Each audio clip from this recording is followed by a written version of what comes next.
Howdy. This video, we're going to talk about vector valued functions and space curves. So here we go. As you might imagine, a vector valued function is a function whose output is a vector rather than a scalar. So formally, here's how we define a vector valued function.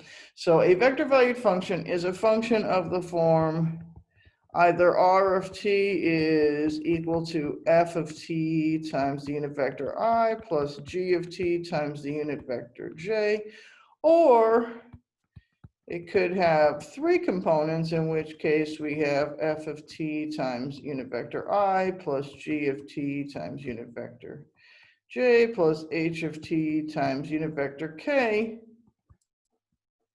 right? Where our component functions f, g, and h are actually real valued functions of the parameter t.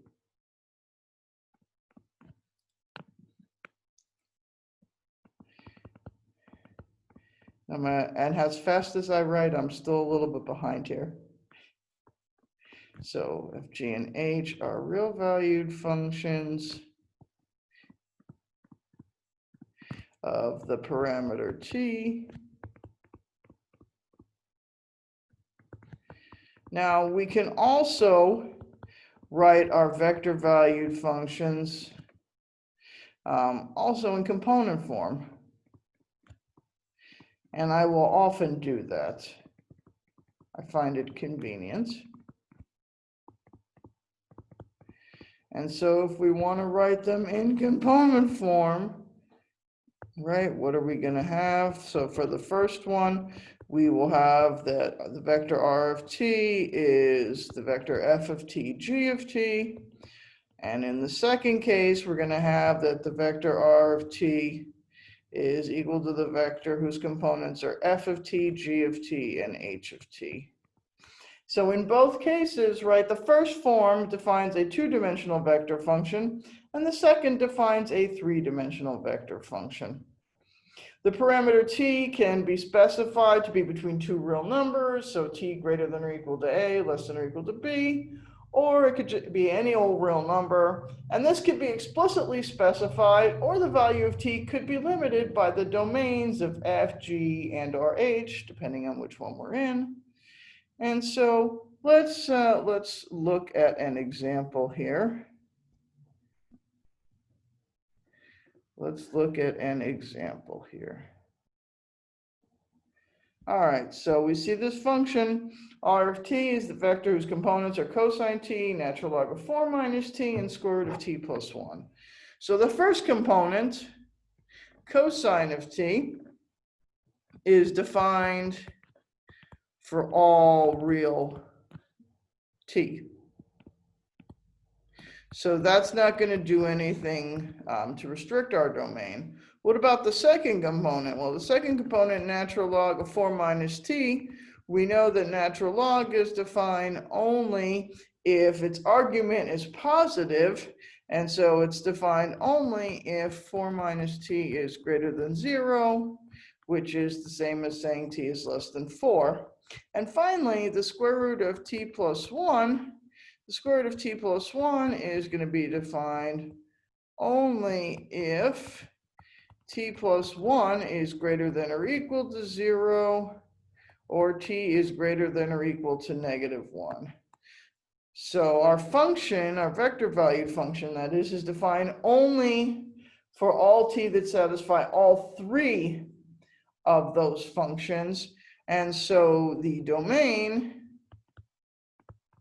therefore, the domain of r of t is going to be -1 less than or equal to t less than 4, or written in nice interval notation,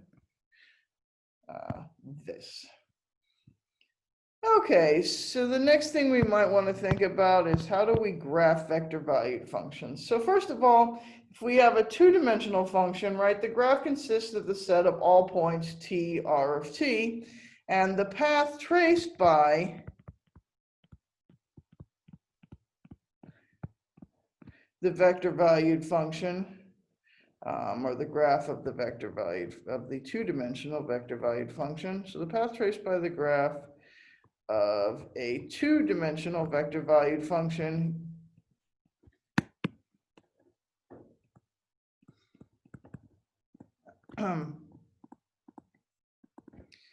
two-dimensional vector valued function is called a plane curve.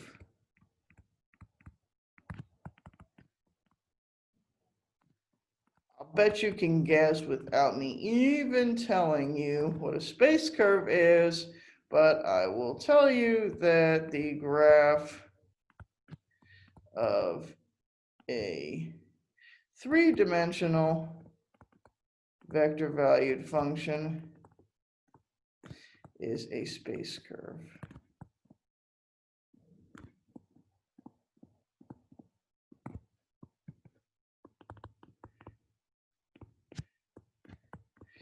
And finally, in terms of things that we should know, is the representation of a plane or a space curve using vector valued functions. That gives us the a vector parameterization of a curve.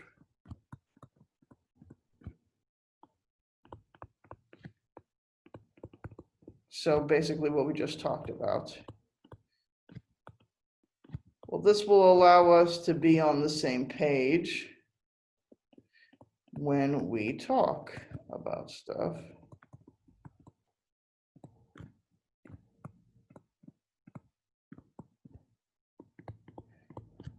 All right, if you have any questions right now, you should probably jot them down so that you can ask them later.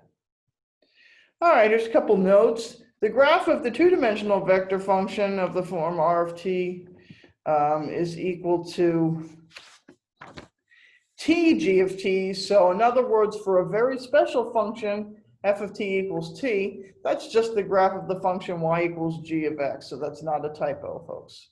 A two-dimensional vector function can also look familiar to use a set of two parametric equations, x equals f of t and y equals g of t. Pretty cool, huh? So let's sketch the graph of the following functions. And I did these already using Maple, but you would do it by just choosing points. So let's look at the first one in particular. So for the first one, we can rewrite that function. If you can see that, we can rewrite this function as the vector 2, -1, 4 plus t times -4, 5, 1. And from what we did in the previous chapter, we know that this is the equation of a line in R3. And if I graph the line using Maple, I get pretty colors. I get that line. Right, and again, we can just choose points and graph it by hand, but really not fun.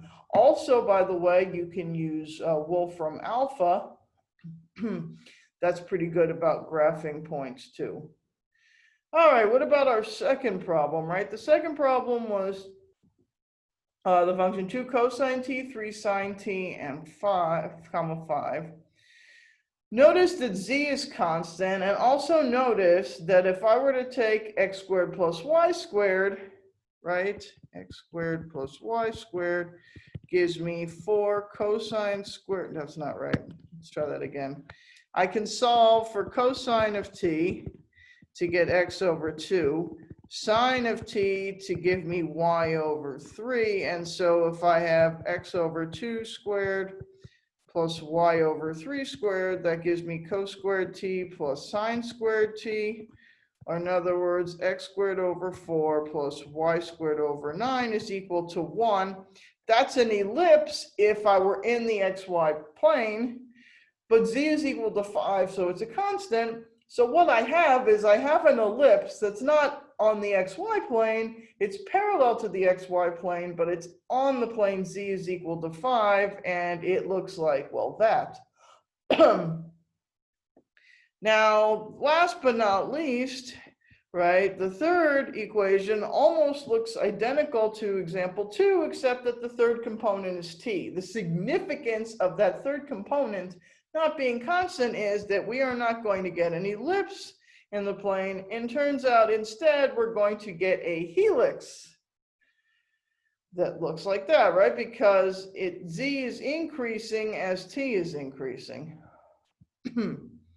Okay, one last short topic, so I'm not going to actually make it a separate video, is to talk about limits and continuity of vector valued functions. And it's really, well, what we already know. So let's look at the limit of the vector valued function, r of t equals f of ti.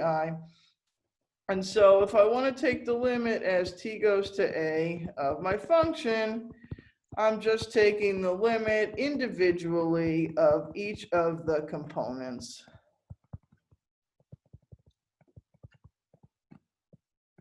And so that is true. And the same is true for a vector valued function in 3 dimensions.